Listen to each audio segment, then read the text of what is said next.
noches, bienvenidos a Palabra de Honor.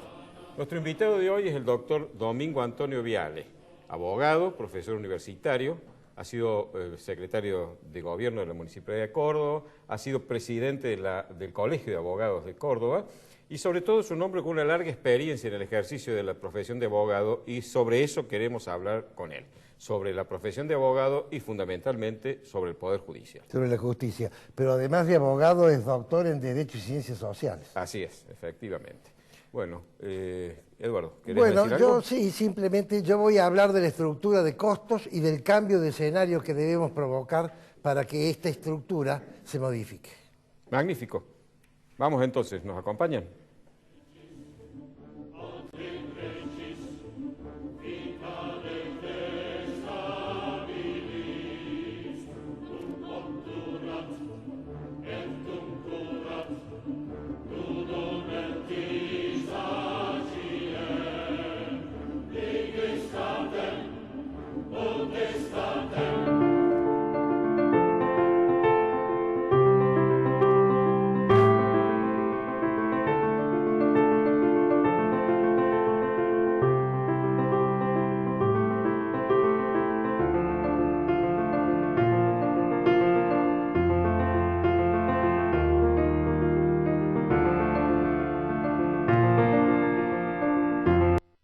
Isaías Goldman, el especialista en aire acondicionado y calefacción. Todas las marcas, todos los productos y sus repuestos con la mejor financiación.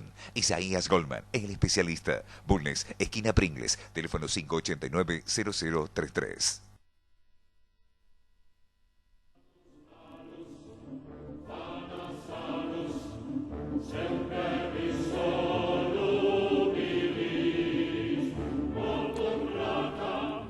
Hace unos días, hace ya varios días, 10 o 12 días, los diarios dieron cuenta de una noticia según la cual la gobernadora de la provincia de Buenos Aires, María Eugenia Vidal, reclamaba, y creo que en vía judicial, en sede judicial, el aumento de un fondo que detrae recursos de la masa del impuesto a la ganancia, un impuesto coparticipable, para el llamado fondo del conurbano. Un conurbano es un neologismo, una palabra inventada, mal inventada, porque urbano es un adjetivo, no se puede usar un adjetivo para hacer un sustantivo, que viene del verbo conurbar, que sí existe, que es cuando se unen dos o más municipios porque el crecimiento hace que se toquen.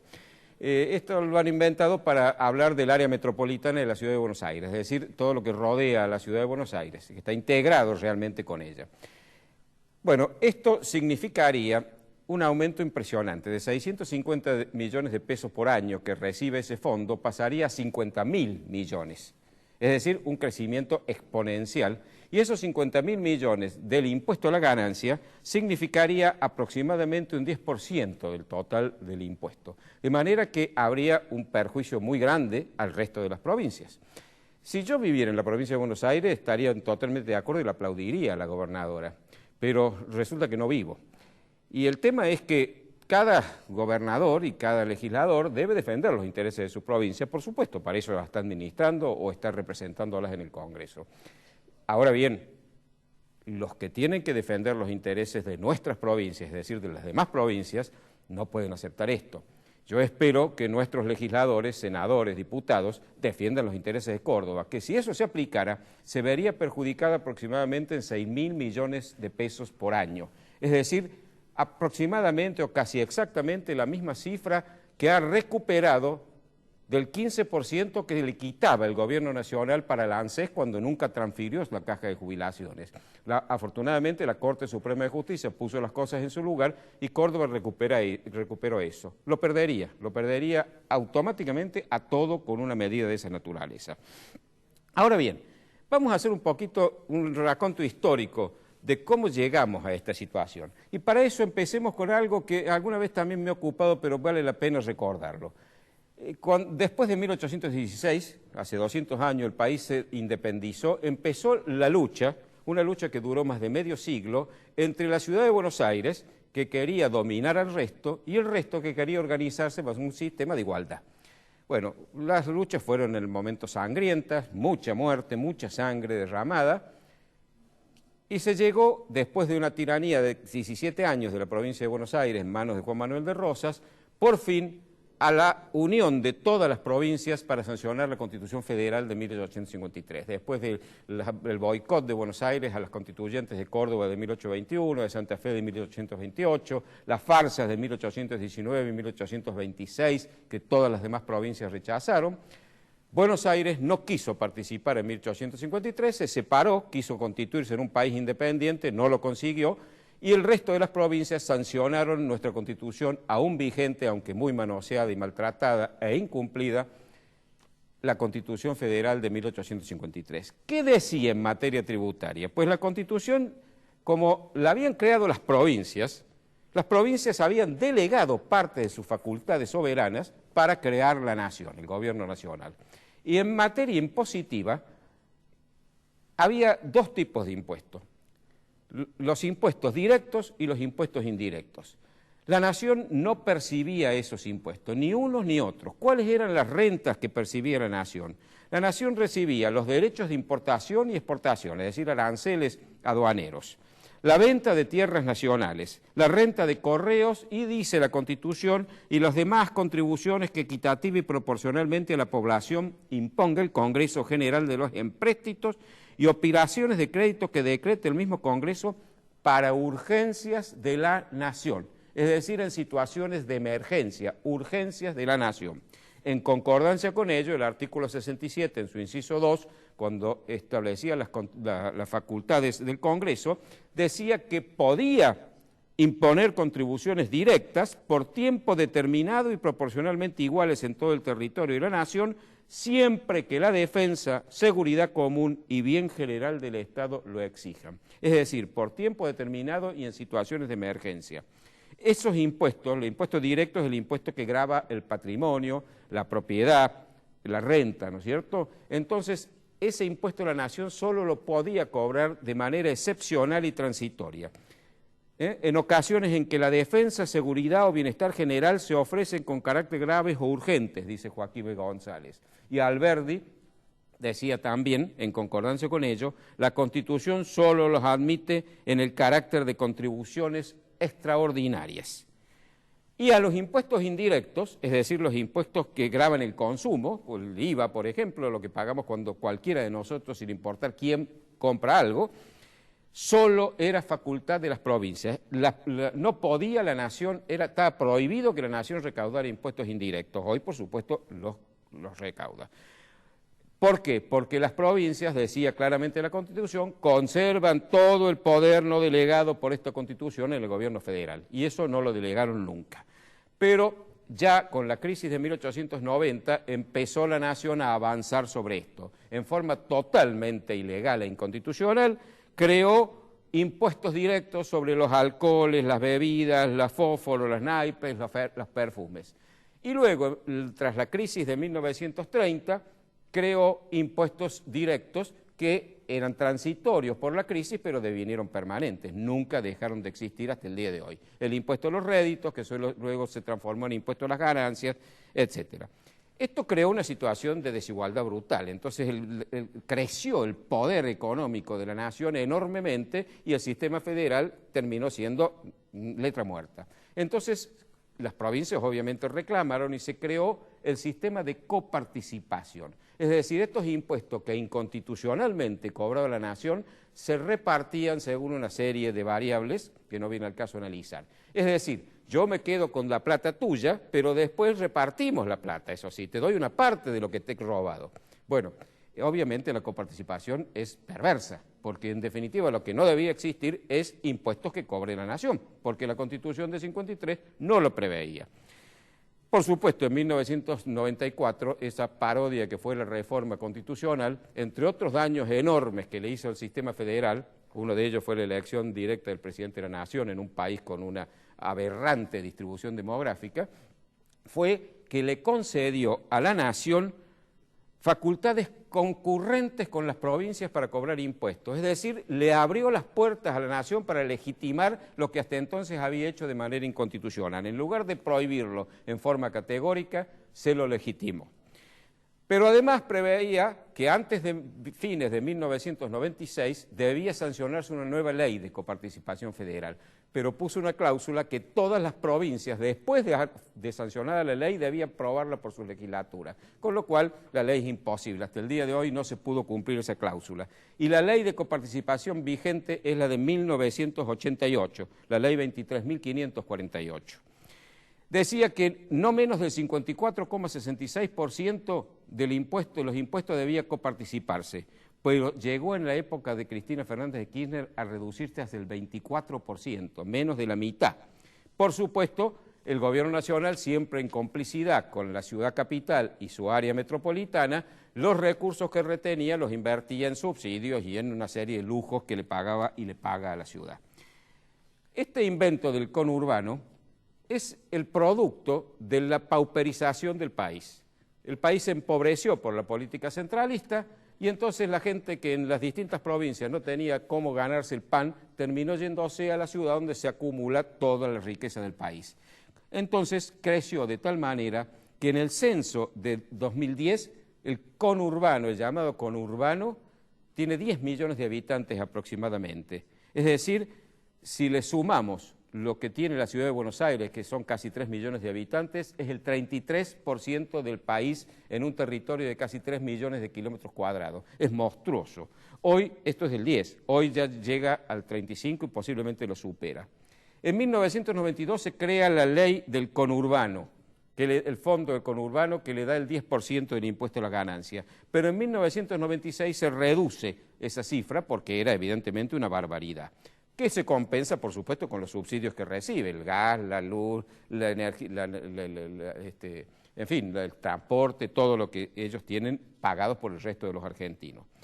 La vez pasada hablé del problema de la elección de diputados, la proporcionalidad de los diputados de cada provincia, y dije que antes de resolver y poner orden en eso, hay que resolver el problema de fondo. No podemos seguir teniendo un país donde en una sola provincia se acumula el 40% de la población de la población nacional. Tenemos que invertir plata para crear fuentes de trabajo y que esa gente que se fue ahí, o sus padres o sus abuelos, vuelvan a sus lugares de origen y tengan cómo sobrevivir. Tenemos que destruir este monstruo que hoy por hoy, con la excusa de lo que provocó el centralismo, nos sigue haciendo fomentar el centralismo y quitándonos plata al resto de los argentinos. Córdoba, lamentablemente, está haciendo una cosa parecida con sus municipios, porque el 15% de lo que le quitaba el ANSES hoy no lo coparticipa, y eso es grave. Ese modelo nacional de concentración se está reeditando, se está repitiendo a escala provincial, y eso no es bueno. Tenemos que ver cuáles son alguna vez los problemas más importantes del país y no tanto ocuparnos de las urgencias, que sí, hay que ocuparse rápido, pero si perdemos de vista las causas que las provocan a las urgencias, nunca vamos a resolverlas de manera total.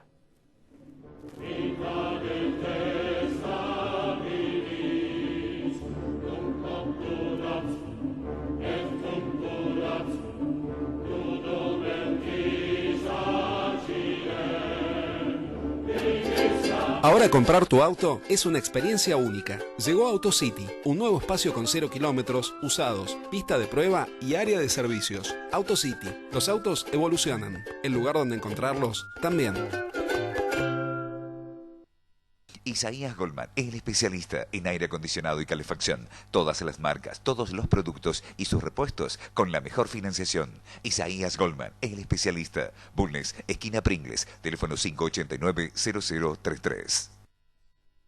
Centro Tomografía Computada Córdoba Sociedad Anónima. Instituto Ulton, líder en diagnóstico por imágenes. Primer instituto de cirugía ambulatoria mínimamente invasiva del interior del país. Avenida Vélez Arfiel 562, Córdoba, Argentina. Teléfono 0351-426-7700.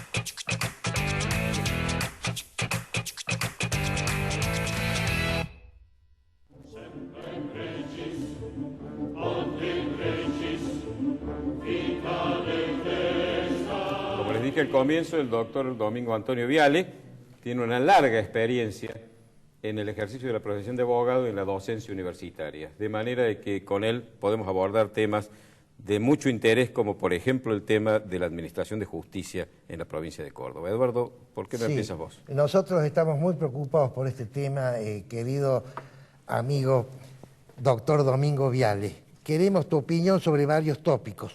Podríamos empezar, por ejemplo, cómo se eligen los jueces, quién elige los jueces y cómo queda el juez de alguna manera obligado con quien lo elige, en mi opinión. Bueno, lo primero que hay que hacer es distinguir el fuero provincial del fuero federal. Bien. Los fueros ordinarios y los fueros federales. El fuero federal es, me parece algo que viene de muy antiguo y que tiene un origen constitucional. Habría que discutir un largo rato si todavía se justifica la existencia de la justicia federal, que se motivó en cuestiones históricas, pero no es el momento de tratarlo. El Consejo de la Magistratura Nacional, todo el mundo sabe los escándalos que han habido allí y la tremenda influencia que ha habido en ese Consejo Nacional por el gobierno. Es un grave error introducir en los consejos de la magistratura una mayoría del oficialismo, porque se desvirtúa el principio republicano de que hay que dividir el poder en diversos sectores para que el equilibrio se produzca. Bueno, en el orden provincial, ¿cómo se asignan los jueces? Hasta el gobierno del doctor Angelos se los eligió por el sistema tradicional antiguo que siempre había regido en nuestra provincia y casi en todo nuestro país, que es el de que el gobernador de la provincia envía una terna al Senado y el Senado elige entre esos tres a cuál va a designar magistrado. En la práctica la terna se convirtió en una formalidad y todo el mundo sabe que en la terna iba uno marcado, que es el que quería nombrar el gobernador. Vamos a hablar de la realidad también para que la gente no se engañe. Después, en el gobierno del doctor Angelos, se creó por ley provincial la Comisión Asesora para la Designación de Magistrados. Sintéticamente consiste en que la comisión examina a los postulantes y le eleva al gobernador una nómina de las personas consideradas aptas, nada más que eso. Y el gobernador, haciendo uso de la facultad constitucional que tiene, escoge entre los aptos a la persona que va a enviar al Senado, o en nuestro caso a la legislatura unicameral, para ser designado magistrado. ¿Eso fue idea de Angelos? Bueno, no sé quién habrá sido idea, pero fue en el gobierno. Sí, fue en el gobierno de Angelos. Después viene, a partir de la asunción de la primera gobernación del doctor de la Sota, se cambia el sistema y se opta por un sistema de consejo de la magistratura que tiene otro sistema y donde se elige por puntaje. Yo no estoy de acuerdo, yo he presidido la primera comisión en alguna época, la época del doctor Mestre, la presidía de manera que tengo la experiencia de conocer cómo funciona y lo del Consejo de la Magistratura por puntaje, el propio doctor Mestre me lo dijo y comparto, no es un buen sistema porque se presta a muchas cosas que no son del todo convenientes. Yo, si me dieran a elegir, volvería al sistema de la comisión asesora, o sea, una elección de las personas aptas y el gobernador, haciendo uso de la facultad constitucional que tiene, lo elige. Que tenía. Bueno, ahora la ha renunciado, pero el gobernador no puede renunciar a una facultad. Pero con la reforma del 2001 no se eliminó. Prudencio, me pones en un apuro porque yo ese punto no lo tengo, en esa reforma no lo sé. Lo que sí sé que si estuviese no podría ser renunciada porque es una facultad de ver. ¿Ahora vos te parece mejor que el gobernador tenga la discrecionalidad de elegir, aunque sea en una lista acotada? Yo creo que sí. ¿No genera una especie de deuda del nombrado con el nombrador? Yo creo, bueno... el gobernador, nada menos. Sí, el gobernador.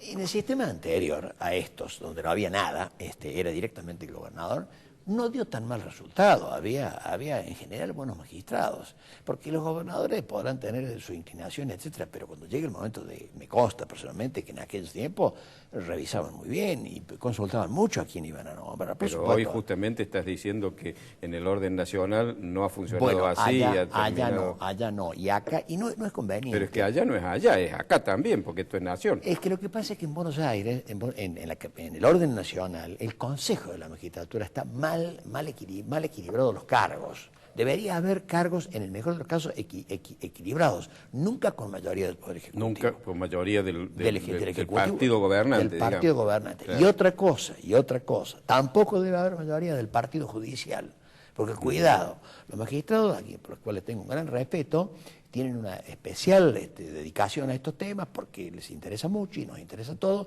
y entonces aparecen a veces conformadas las listas con personas que no figuran como magistrados, o vienen por la academia o vienen por la facultad, pero son todos magistrados. Entonces también se rompe ahí la igualdad. Tiene que ser una igualdad. Sistema corporativo se crea. Bueno, yo no sé si tanto, pero porque la palabra corporación es muy peyorativa para los que somos liberales. Pero se termina formando ese tipo de cosas. O sea, en una palabra, tiene que haber un sistema que sea lo más limpio posible dentro de lo que la democracia y la república permite, como para que sean equilibradas las cargas. Y no debe haber una mayoría del Poder Ejecutivo. Buscarle la forma. No estoy de acuerdo con el puntaje se presta a muchas injusticias. Por ejemplo, voy a dar un ejemplo concreto. Si por error, no digamos por otra cosa, si por error al doctor Bustos Arrañaga se le ponen 100 puntos y al doctor Ibáñez Padilla se le ponen 97 por un error, esos 3 puntos de diferencia puede significar, primero, que a lo mejor a Ibáñez le correspondía ser el acreedor a los 100. O sea, le sacan el puesto a Ibáñez. Y además le cometen otra injusticia, que es la de dejarlo en un segundo grado con respecto a otro. O sea, pierde jerarquía que no debería perder. De manera que creo, y muchas otras cosas. Pero eso siempre, cuando alguien elige a uno a expensas de otro, bueno, va a crearse esa desigualdad. Pero el sistema de la ley de la comisión asesora no, porque eran todos aptos y el gobernador elegía al que él, de acuerdo con la facultad constitucional que tiene, considera que era el que podía elegir. Lo que no quería dejar a uno en segundo lugar o en tercer lugar. Vamos a tener que hacer un corte y volvemos en un segundo. Que han encontrado libertad financiera y no dependen de trabajos tediosos que exprimen su vida.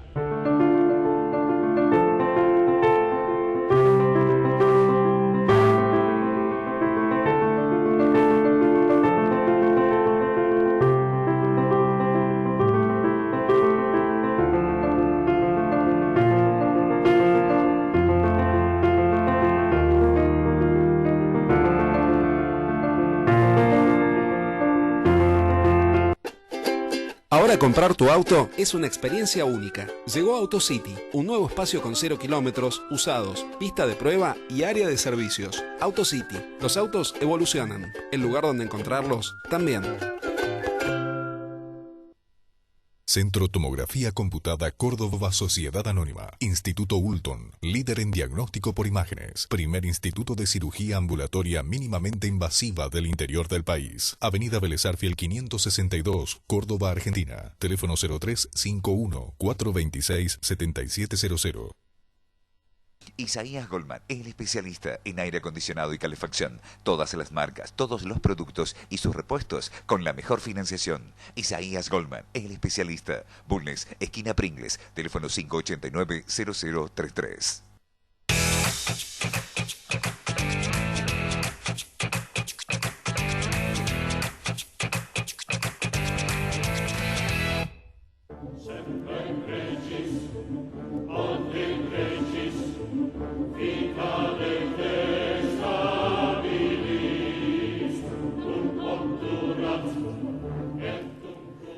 Además del sistema de designación, que evidentemente, por lo que hemos conversado, no es el más apto el que está rigiendo ahora, las exigencias para ser magistrado, ¿a tu juicio son las debidas o no hay suficiente rigor para Yo creo que un requisito fundamental para ser un buen juez es haber tenido calle, haber tenido profesión. Y la Constitución anterior a la del 23, que creo que es la del 12, tenía el requisito de 5 años en el ejercicio de la profesión.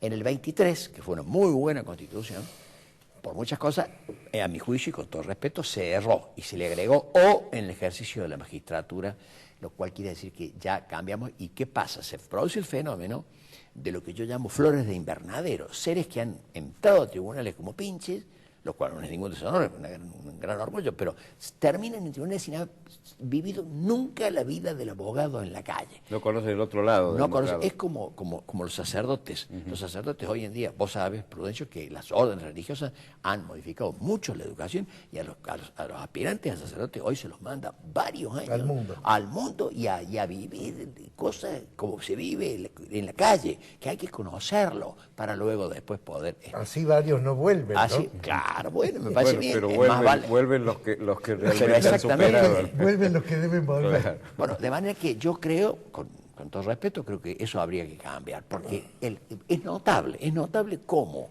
percibe el abogado en ejercicio al juez que viene después de haber ejercido de aquel que no. No quiero decir que los que no hayan ejercido no son buenos jueces, porque tenemos excelentes magistrados que nunca fueron a la calle, sin embargo son muy buenos. Pero es un buen requisito que sabiamente tenía la Constitución del 12. Bueno, Domingo, otra pregunta que a mí me tiene esta pregunta, nadie me la ha contestado a mi gusto.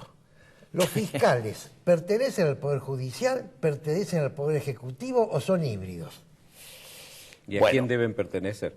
Una pregunta más que difícil. Yo creo que los dos sistemas pueden ser buenos o malos según cómo se los instrumente. Si los fiscales dependen directamente del Poder Ejecutivo, el sistema es nefasto. Nefasto. Si dependen directamente del Tribunal Superior, también es malo. Yo creo que los fiscales deberían ser un órgano independiente.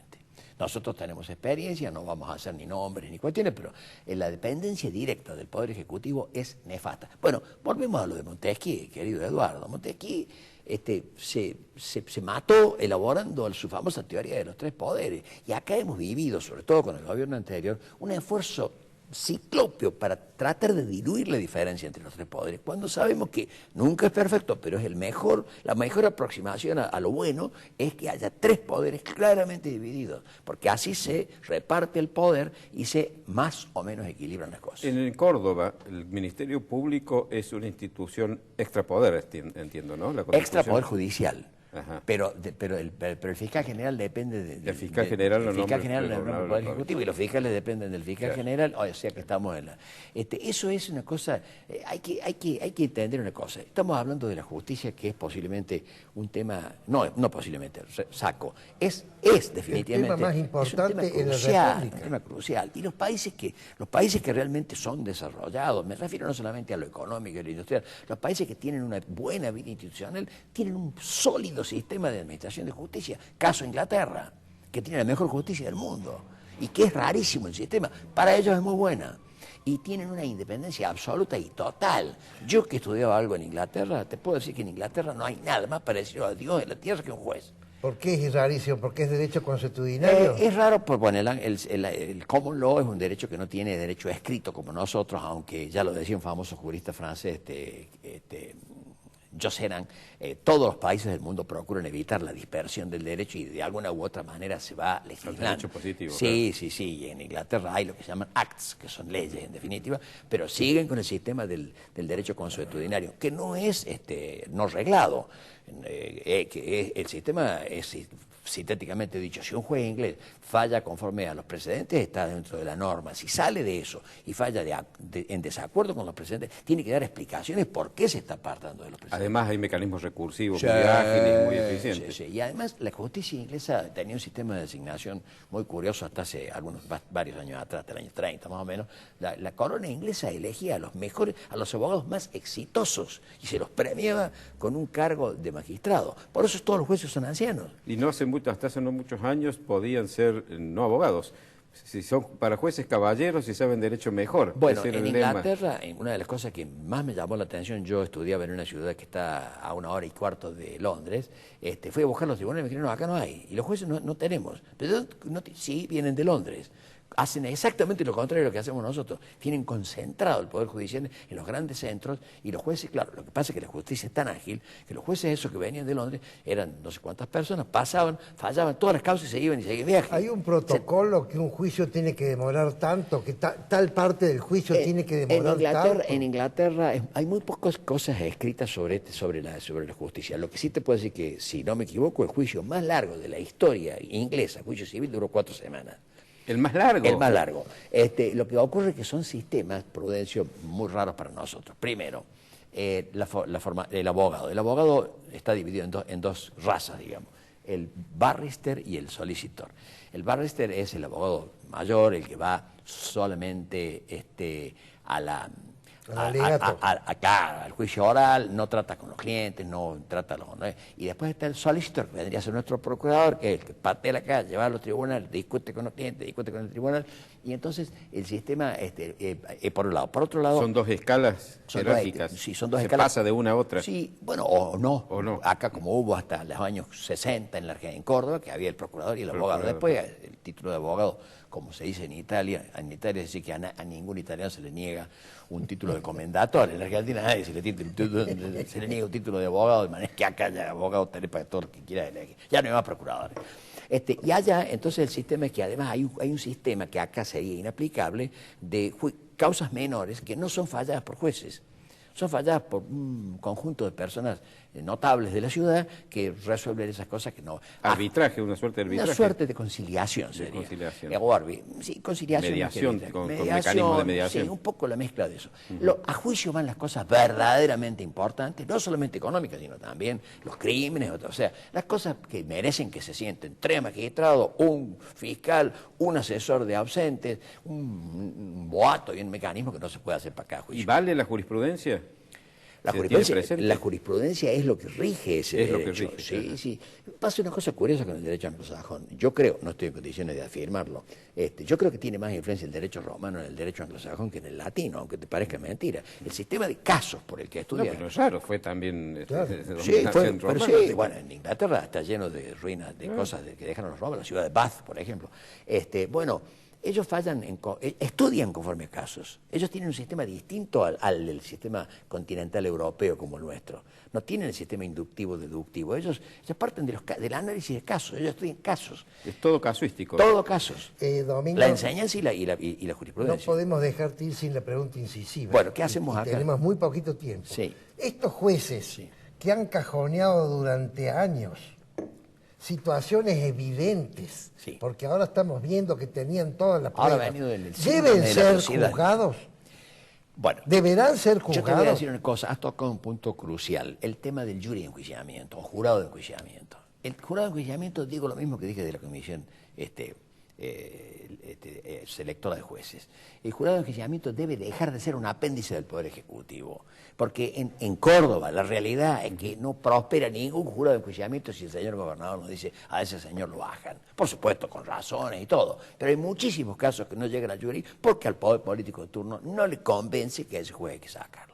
Y en el orden nacional también. Y en el orden nacional peor. Mucho peor, mucho peor. De manera que el jurado de enjuiciamiento debe ser otro órgano muy equilibradamente elegido e independiente o autónomo, donde tiene que estar representado el Poder Ejecutivo, el Legislativo, el Judicial, las facultades. Bueno, lo están ahora, pero... Sí, pero con un número que hace que siempre tenga mayoría el partido de gobierno. Bueno, y eso es lo que arruina todo el sistema. Domingo, has contestado muy bien la pregunta y se nos ha acabado el tiempo. Bueno, lamento mucho. Acá hay mucho para decir porque la justicia es un tema demasiado bueno, habrá importante. otra oportunidad en que sigamos conversando. Te agradecemos muchísimo tu visita. Al contrario, muchas gracias. Muchas gracias a usted por invitarme.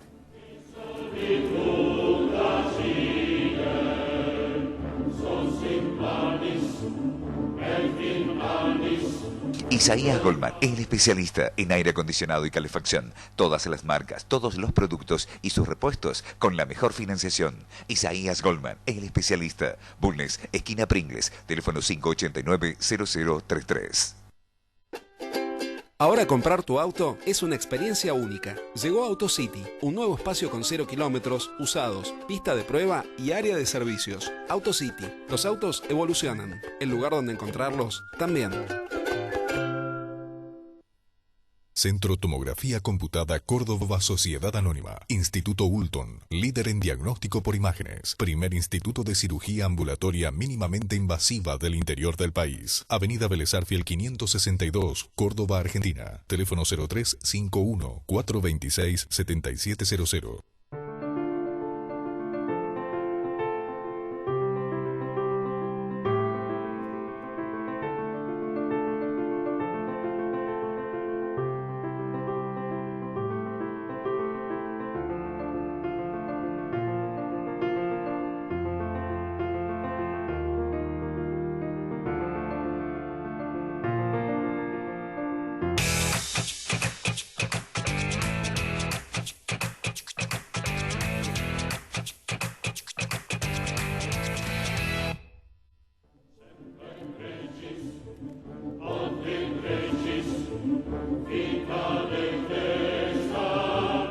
problema económico de la República Argentina es mucho más grave de lo que la gente cree, porque la estructura de costos que nosotros tenemos a nivel país es absolutamente inviable.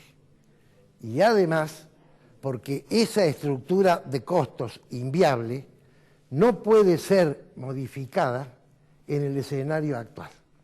Quiere decir que para modificarla hay que cambiar de escenario.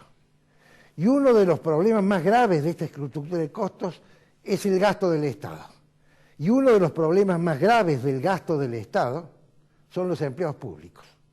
Este tema es un tema que no se trata, y no se trata porque es políticamente inconveniente, porque trata de personas que además son votantes y que además tienen 4 o 5 personas allegadas que influyen en el voto. De manera tal que es un tema sumamente complicado. Para entenderlo bien, quiero remitirme a los orígenes de este descalabro. Yo creo que todo empezó en la época de Irigoyen, cuando se confundió el gobierno con el Estado. Antiguamente los gobernantes, elegían los empleados, los agentes del Estado, de acuerdo a las capacidades y a las necesidades. Ese tema se fue cambiando y se empezó a utilizar los cargos públicos para satisfacer las necesidades de los integrantes del partido. El asunto se complicó más cuando llegó Perón, porque entonces se confundió el partido con el gobierno. El partido peronista se fusionó con el gobierno peronista. El tema se complicó más todavía cuando Perón, que había jerarquizado la actividad sindical, la politizó y entonces confundió el partido con el sindicalismo. Y la amalgama que se generó entre el partido peronista y la CGT dura hasta el día de hoy. El asunto se complicó más todavía cuando se confundió el sindicalismo con los habitantes de la ciudad. En Córdoba, por ejemplo, los sindicalistas creen que la Municipalidad de Córdoba es de ellos. La Municipalidad de Córdoba no es de los miembros del sindicato. La Municipalidad de Córdoba no es de los sindicalistas. La Municipalidad de Córdoba es de los que ponen la plata, queridos amigos. Cuando ustedes no saben quién es el dueño de algo, pregunten quién paga. ¿Quién paga la Municipalidad de Córdoba? Los ciudadanos. Pero el tema se complicó más todavía cuando se generó un divorcio entre los intereses de los sindicalistas y los intereses de los afiliados al sindicato. ¿Qué es lo que ocurre hoy? Ustedes dirán, ¿cómo puede decir semejante cosa? Sí, señor, y lo voy a demostrar. Primera demostración. Los sindicalistas actuales tienen aproximadamente entre 30 y 40 años en el ejercicio del poder. Están atornillados al sillón de su cargo. No hay posibilidad alguna en un escenario libre que una persona dure 35 años en un cargo. Eso no existe, no puede ser, salvo que utilice el aparato del Estado, o en este caso el aparato del sindicato. Les voy a poner un ejemplo, Winston Churchill. Winston Churchill ganó la guerra y cuando estaba terminando la guerra ya ganada, perdió las elecciones. Porque una comunidad, cuando consigue mejoras, lo primero que quiere es mejorar más todavía. De manera tal que esos jerarcas sindicales de por vida solo pueden existir porque existe el aparato. La otra razón que divorcia al sindicalista del afiliado es que no respeta ni defiende cuando el gobernante de turno nombra gente a dedo. Porque el primer perjudicado cuando se nombra más gente en la función pública, ¿saben quién es? Los viejos empleados.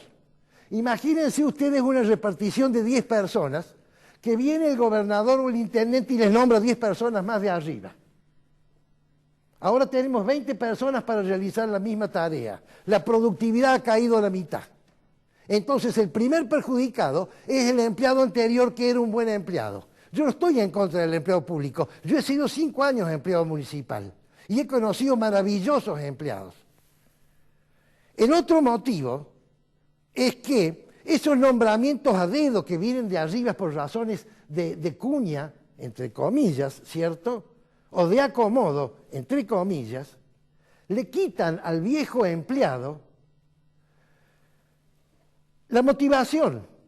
El viejo empleado se da cuenta que acá se entra por acomodo, acá se asciende por acomodo, y entonces el esfuerzo que él hacía para hacer carrera e ir progresando se pierde. Y cuando se pierde la motivación, mis queridos amigos, se pierde la esperanza. Y la esperanza es lo que hace que la vida interese, si no, no interesa. Entren ustedes a la municipalidad o a las reparticiones provinciales y véanle la cara a los empleados públicos. Esto no es peyorativo, es una realidad. Es gente que trabaja sin alegría, sin esperanzas, porque no están haciendo una carrera. El único objetivo de un empleo público es durar, de un empleado público, bien digo, es durar, nada más. Y entonces, ¿cómo se soluciona este problema? No se puede echar a la gente como se ha hecho en otros gobiernos, porque eso no corresponde. La única solución es que venga un gobernante, no los que están, porque los que están no lo han hecho, no lo quieren hacer, no lo entienden, no lo saben hacer y no lo van a poder hacer. Los nuevos, los candidatos. Este mensaje es para los candidatos. Si un candidato consigue hacer un pacto con el pueblo y le dice al pueblo que es el dueño, pensemos en la municipalidad, señor, si usted me elige a mí, mi primer compromiso va a ser que si yo no cumplo con mi pacto me voy a ir. Mi segundo compromiso va a ser que acá no se nombra nunca más un empleado público, salvo aquellos empleados necesarios, que no los voy a nombrar yo, sino que los va a nombrar un equipo extra político, una administración profesional fuera de la política. Tercero, que vamos a exigir cambios en la legislación y que los funcionarios sindicalistas solo pueden tener una elección y una reelección y se tienen que ir a su casa. Cuarto, que se puede trasladar, que puede haber traslados de una repartición a otra. Entonces, en una repartición donde sobran burócratas, puedo mandar a otra repartición un dispensario donde faltan enfermeras. Hoy no lo puedo hacer, porque si se hace, se dan por despedido. Además, el sindicato arma semejante problema. Y la última es jerarquizar la carrera, profesionalizar la carrera, hacer un protocolo de ascensos que no dependa del poder político, dividir la administración política de la administración profesional. Y entonces esa carrera es independiente del gobernador de turno. Si algún candidato lleva este mensaje, vamos a tener muy pronto elecciones, lleva este mensaje al pueblo, seguramente alguien lo va a receptar, lo va a difundir, y es muy posible que este mensaje prenda en el pueblo. Y este mensaje tiene que ir acompañado de esta pregunta: señores votantes, señores ciudadanos, ¿qué gobierno quieren ustedes? ¿Qué ciudad quieren ustedes? ¿Qué provincia quieren ustedes? ¿Una ciudad gobernada por el sindicato, que son los sindicalistas, porque no es el sindicato? Una ciudad donde nosotros les pagamos a estos señores para que busquen su propio beneficio. ¿O ustedes quieren ser las personas que deciden sobre la ciudad? Voten lo que quieran, hagan lo que quieran, pero estamos ya en vísperas de nuevas autoridades. No sea cosa que nos llevamos la sorpresa que tenemos las mismas viejas autoridades, o sus mujeres, o sus hermanos, o sus primos, o el sobrino, o el amigo del vecino, y sigamos con el mismo mensaje. Cambiemos el mensaje. Tiene que surgir alguien, algún candidato de algún partido, que le proponga a la ciudadanía un pacto. no para dejar el sindicalismo de lado, porque el sindicalismo es necesario, pero para despolitizar el sindicalismo y generar una administración profesional que haga de nuestra ciudad y de nuestra provincia una institución que valga la pena ser gobernada con una administración al lado que es la que rige todo el tema de las carreras profesionales. Vamos a seguir con este tema en otros programas, pero quería ya dejarles en los primeros conceptos. Es palabra de honor.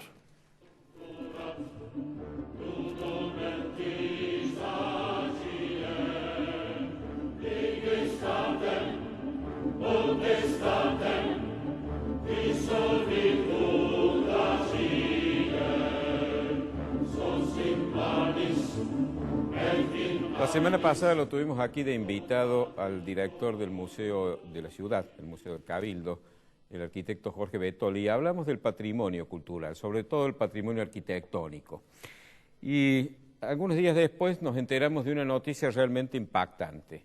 El juez federal del juzgado número 1, Ricardo Augusto Fierro, procesó al sacerdote, no me acuerdo cómo es el nombre, Marcelo Siderides, cura párroco de la Iglesia de Alta Gracia, y a 3 arquitectos del Instituto Marina Weissman de la Universidad Católica por daños irreparables en la Iglesia de Alta Gracia.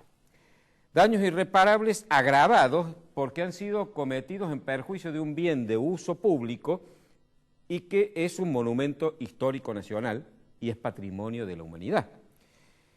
Y además estableció un embargo a los 4 procesados por 1.500 pesos, cifra que parece bastante, no, perdón, por 15.000 pesos, cifra que de todas maneras parece bastante poca por la magnitud del daño que se les imputa haber cometido.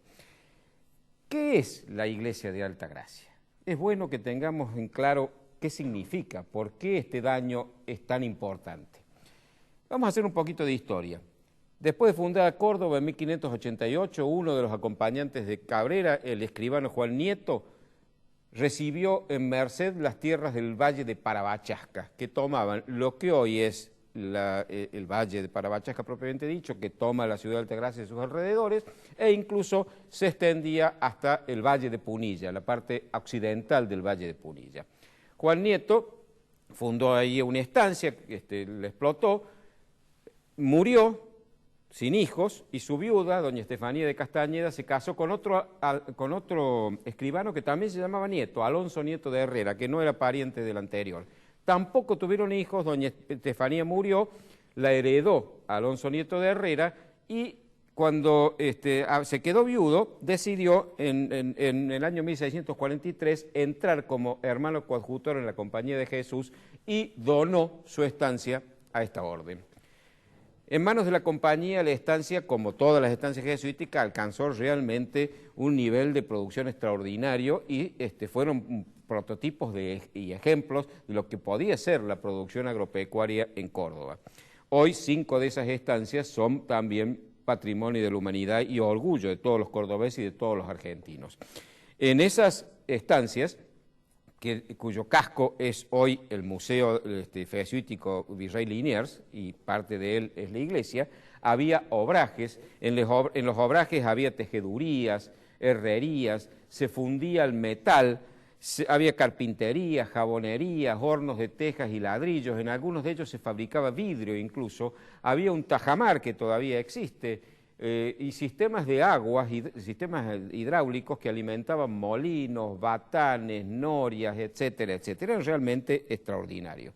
En 1767 se produce la expulsión de los jesuitas y algunos años más tarde la Junta de Temporalidades remata las estancias y la estancia de Alta Gracia es comprada en el año 1773 por don José Rodríguez. Don José Rodríguez es el hombre que construye la casa donde hoy está el Museo Marqués de Sobremonte.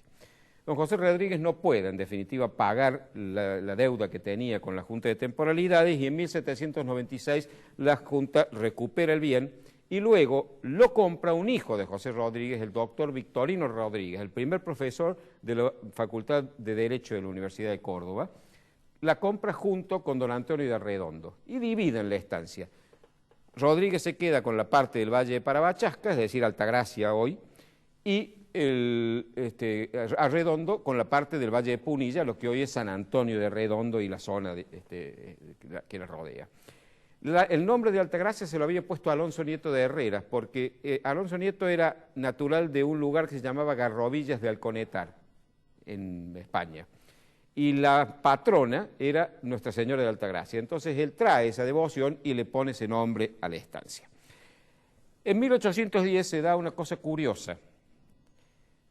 Después de la Revolución de Mayo, son asesinados, fusilados sin juicio previo ni derecho a defensa, Victorino Rodríguez, que había comprado la estancia, recomprado la estancia que compró su padre, y Santiago de Liniers, a quien hacía poco tiempo Rodríguez se la había vendido a la estancia. Entonces los dos dueños, el anterior y el actual, son los dos juntos asesinados en Cabeza de Tigre en agosto de 1810. Después de esto, los herederos de Liniers no pueden tampoco sostener esta estancia y sale a subasta. Y en 1820 compra la subasta José Manuel Solares, un hombre dedicado a la docencia, un gran educador, que cuando muere en 1868 sin hijos, le deja la estancia a un sobrino, Teléfono Lozada, pero la parte del casco de la estancia y un territorio que la rodea, que viene a ser hoy la ciudad de Altagracia propiamente dicha, la dona para los pobres de probada honradez, es decir, que se le distribuyen los terrenos para que la gente pobre de la zona pueda construir sus casas y vivir ahí. Un hombre aquí en Altagracia le ha rendido un gran homenaje porque así lo merece, un hombre realmente de una gran caridad.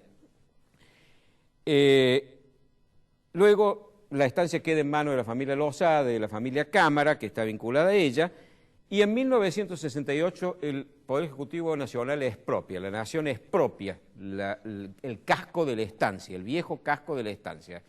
Y empieza la restauración y inaugura en 1977 el Museo Jesuítico Virrey Liniers, que incluye el casco de la estancia y la iglesia que está pegada a él, forma prácticamente parte de él. Este museo llegó a ser calificado por la Secretaría de Cultura de la Nación en 1986 el museo más activo del país, es decir, un premio importante.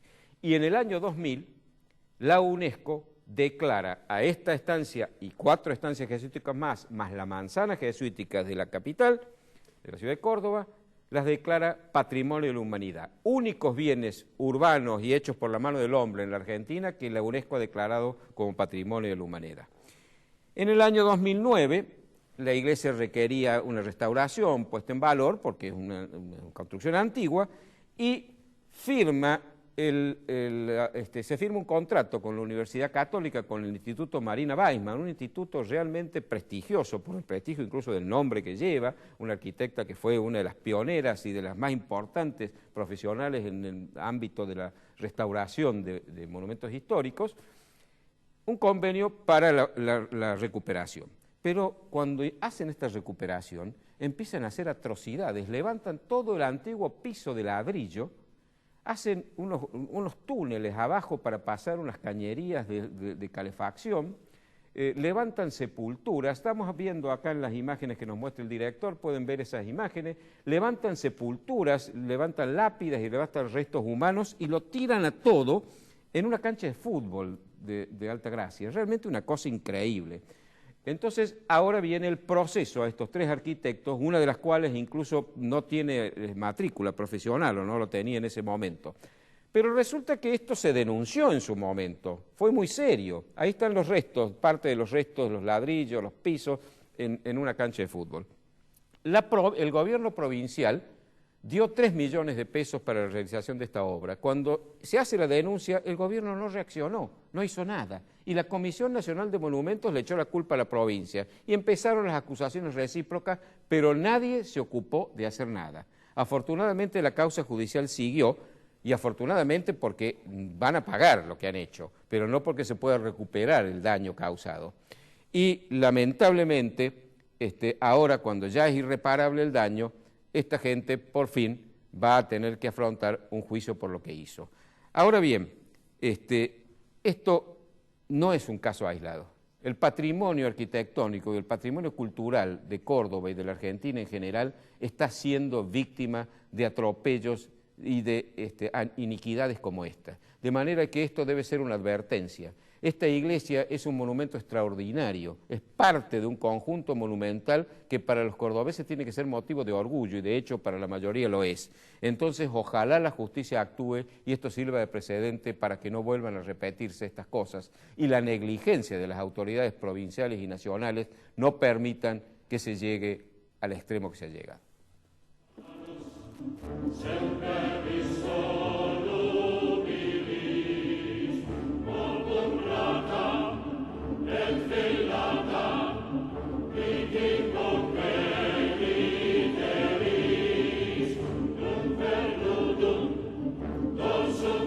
Prudencio, brevemente, a mí me da la impresión que estos noticieros y estos programas periodísticos están aportando pruebas que los fiscales las han elaborado y se las están pasando a los jueces y ya han entrado ahora en el tema de las licitaciones de vialidad nacional y si vos entrás ahí tenés todas las pruebas.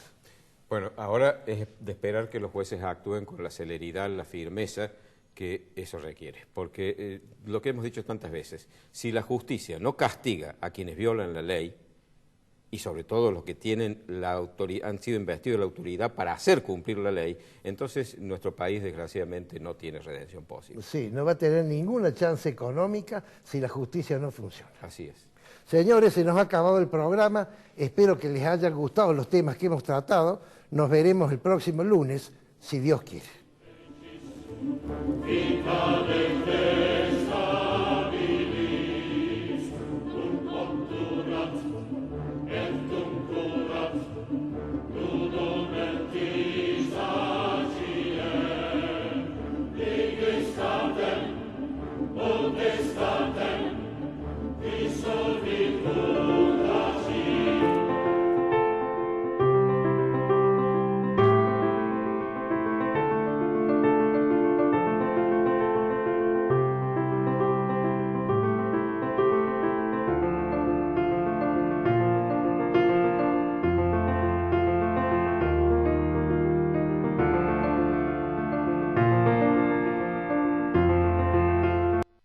Isaías Goldman, el especialista en aire acondicionado y calefacción. Todas las marcas, todos los productos y sus repuestos con la mejor financiación. Isaías Goldman, el especialista. Bulnes, esquina Pringles, teléfono 589-0033.